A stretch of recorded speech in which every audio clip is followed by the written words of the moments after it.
Malakas na hiyawan at masigawang palakpakan ng mga taga-suporta ang narinig sa Mochani Kapampangan 2023 Pre-Pageant na ginanap sa SM City Pampanga Event Center.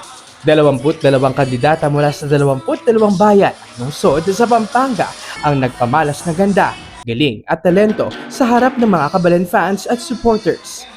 Nasubok sa pagkilatis ang mga natatanging hurado na sina Andy Alves, Dalcy Hizon at Maricel Morales Agoncillo. Dahil sa pagpapakita ng angking talento at pagpapahalaga sa kultura ng mga mutya.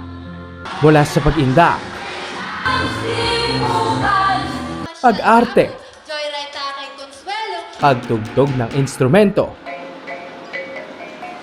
pagpapakita ng kani-kanilang pamana, at pag-awit, name it, they have it.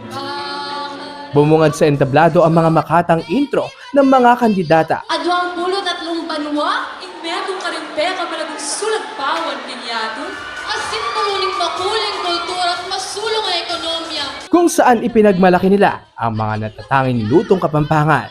Nasakto naman sa paparating na kauna-unahang Manyaman Festival.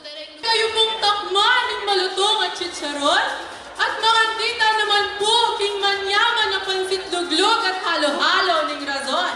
Menibatan keng Belen nung namaatakman reng peka manyaman na pastillas at nung nakarande pagselebraning fiesta ng Cameroon. Bibingkang Nasi Festival! Full support naman ng Kapitolyo at nakiisa ang mga miyembro ng Sangguniang Panlalawigan, mga department heads at empleyado. Punong abala ang Arts, Culture and Tourism Office sa pamumuno ni Act of OIC Randy Del Rosario sa Mochani Kapampangan. Abangan ang iba pang mga aktibidad ng mga nagkagandahang dilag hanggang sa prestihiyosong Coronation Night, ika-10 ng Disyembre, alas 8 ng gabi sa Brensigiao Convention Center.